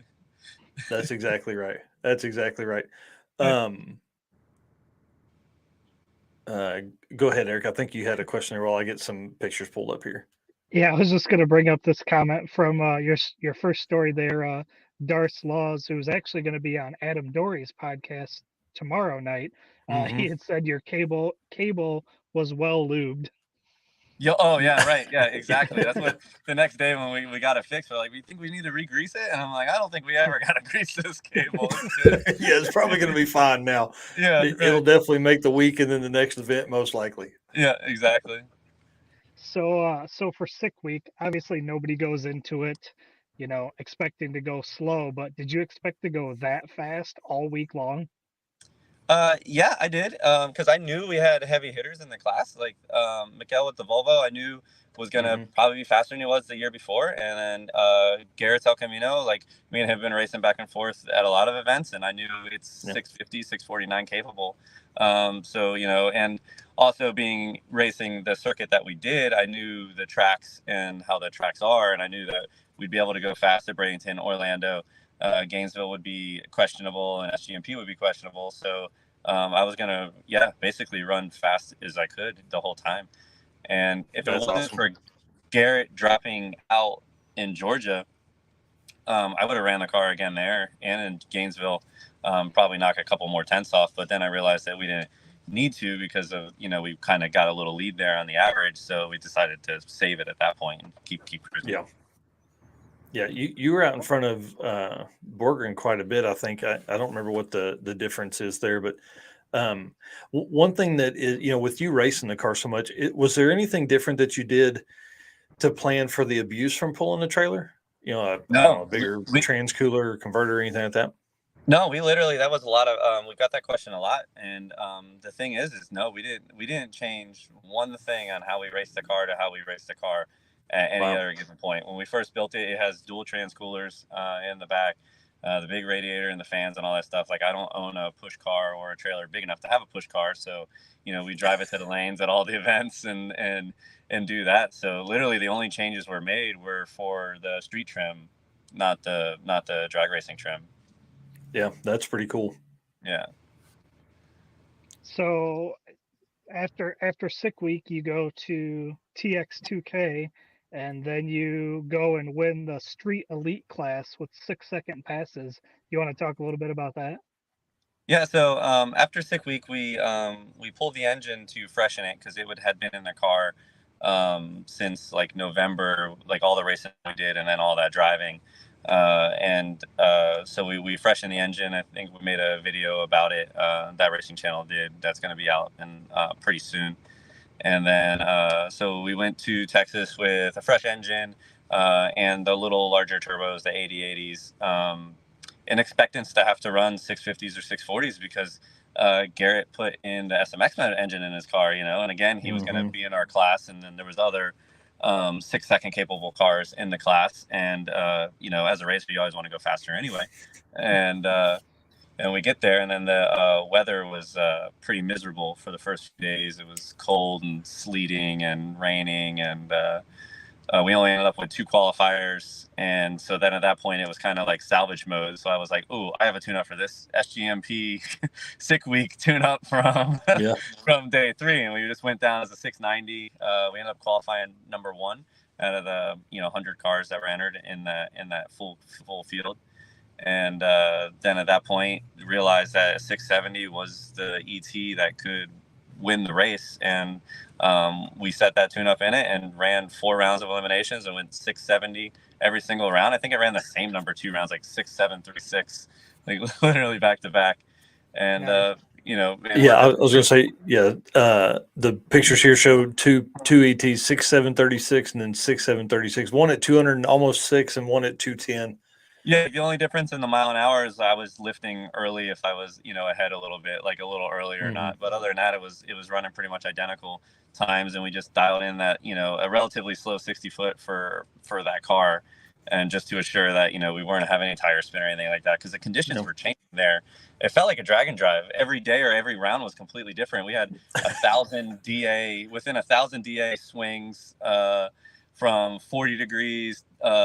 At night to 60 with the sun out, so it was it was challenging track conditions, but luckily we were able to put in a decent tune up that I knew would go down any track condition, and stayed consistent and won the event. Yeah, That's awesome. And then Garrett and didn't Jim end up even and being then in your Jim, my class. co-pilot, he won the pro event, the pro class. So they break that field. Oh wow.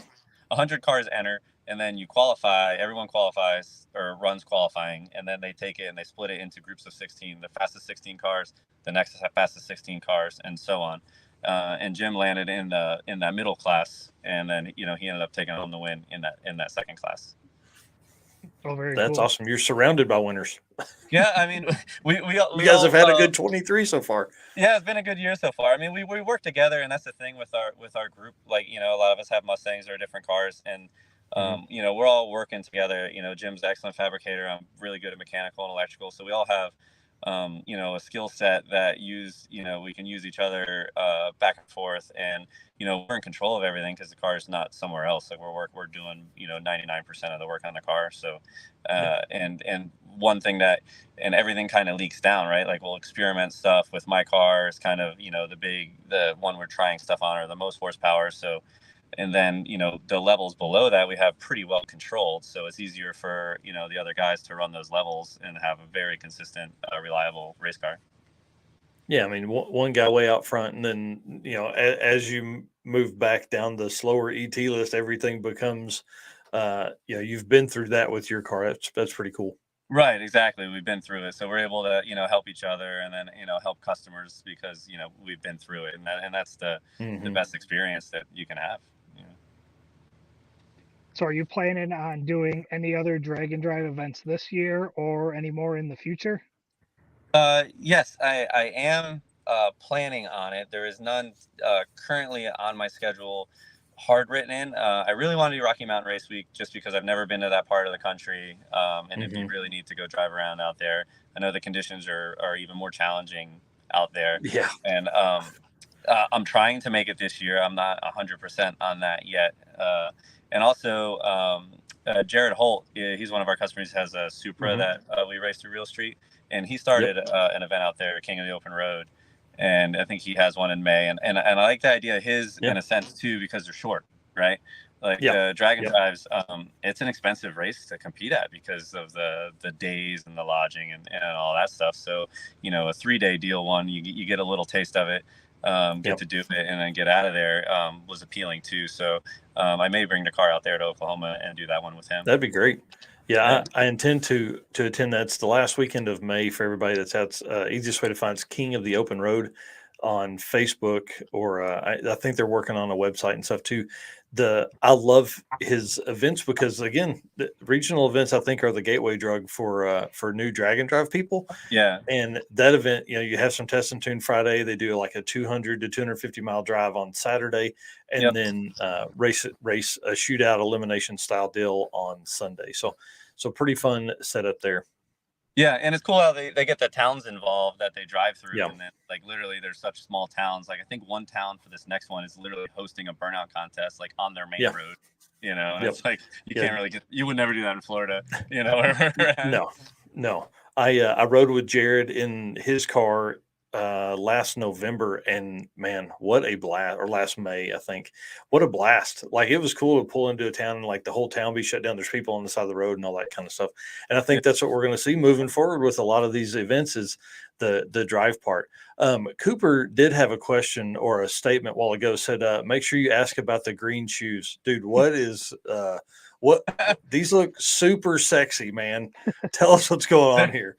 Yeah, they're a bit extra. I got them from a friend of mine, Steve Kelly. I'm gonna try to pinpoint the year. It had to have been around. It was like 18. I think 2018 was when I had my other car, and I had a single turbo kit on it and a 6R80 trans. And at the time, I was trying to.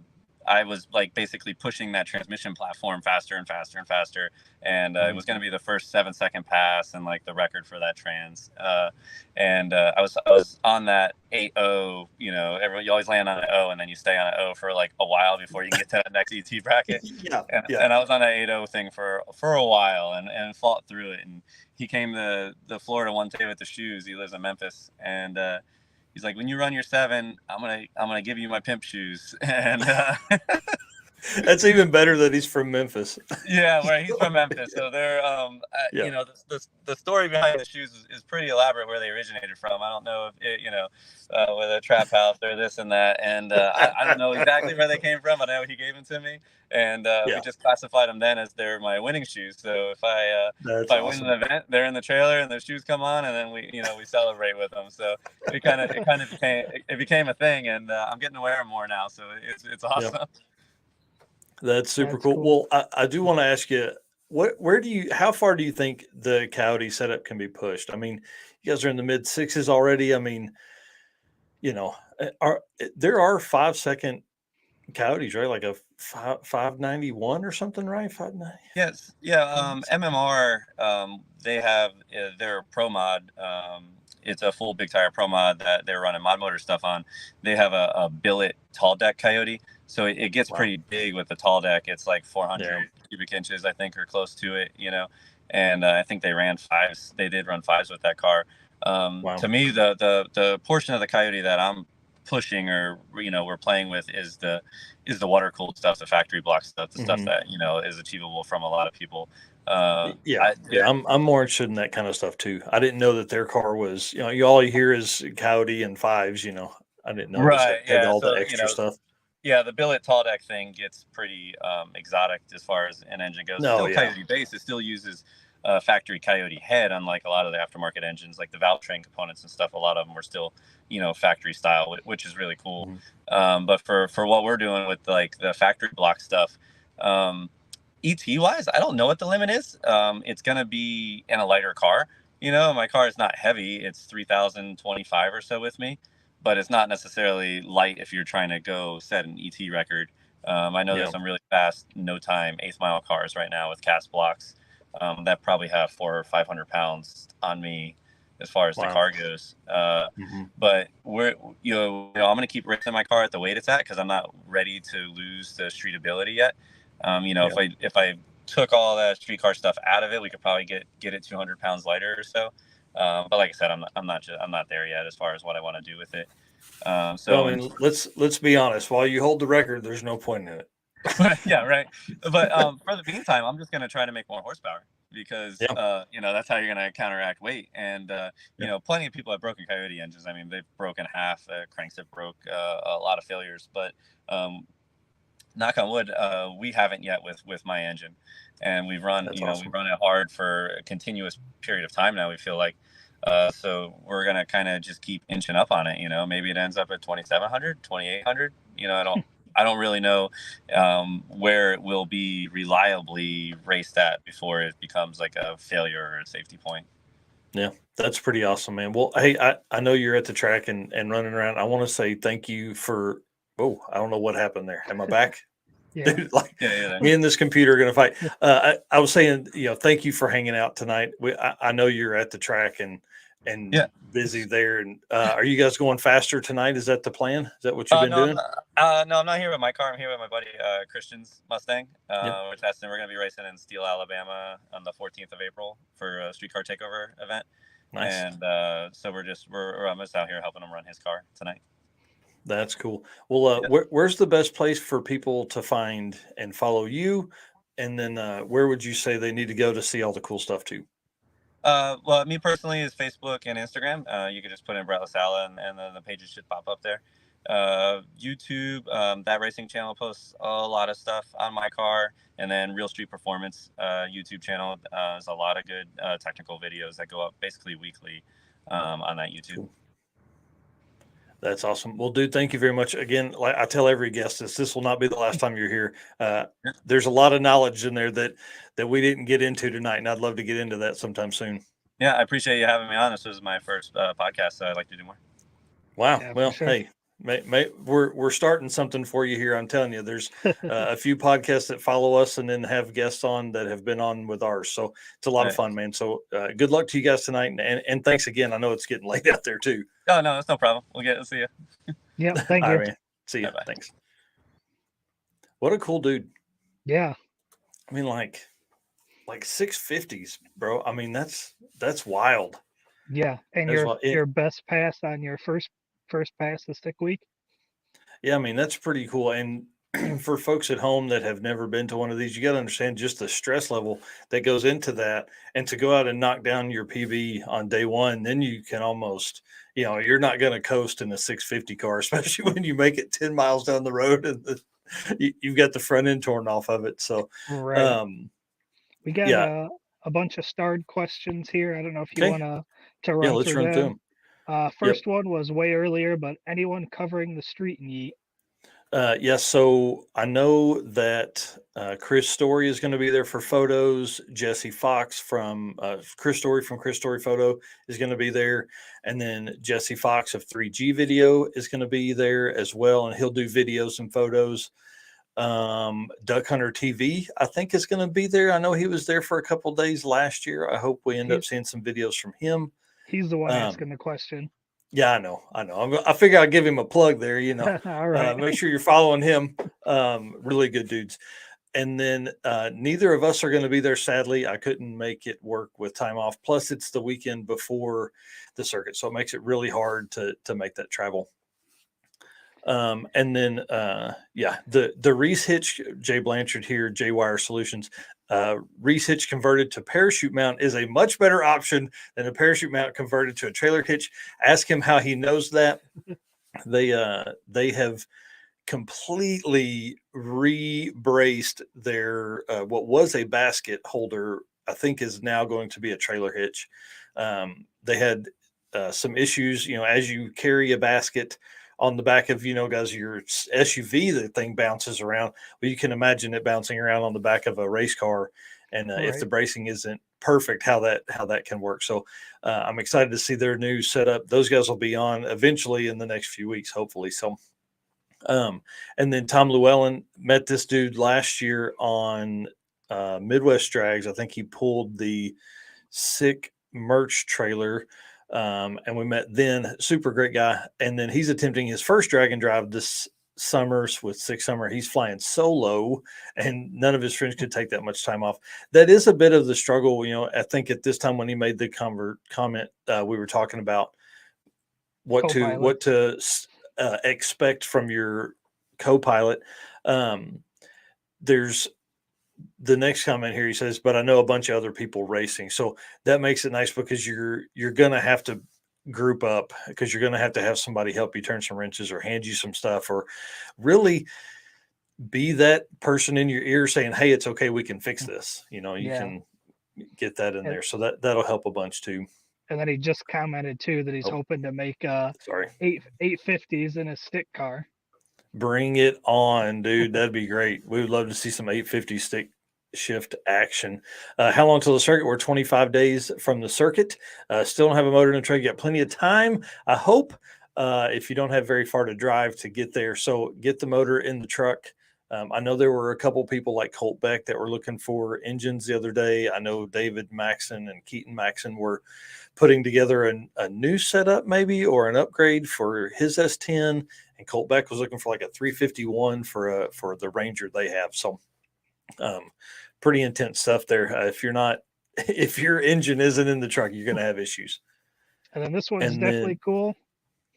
Marlin Chaser just found the channel during the stream, so welcome.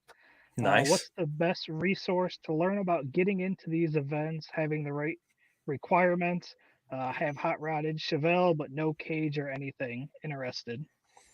Yeah, probably the easiest way. I mean, it's hard with the rule set because, you go to like a NHRA race or an IHRA race, and it's very cut and dry.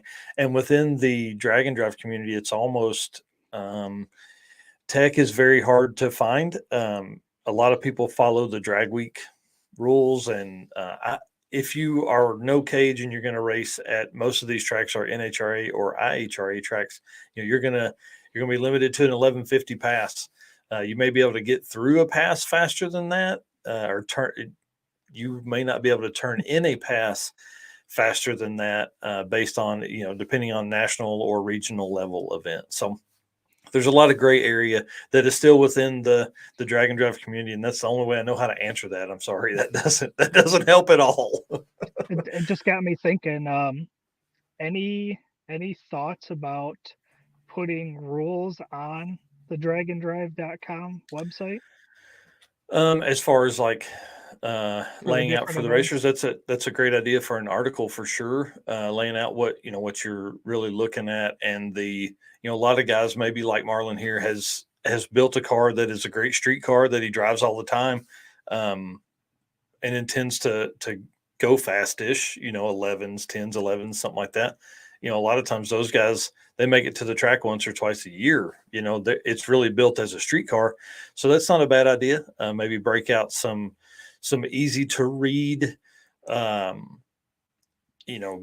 as far as like cage certs and things like that you would need to have, and all that kind of stuff. So, Or even maybe like what's the top 5 rules that all of the drag and drive events yeah. share or have in common?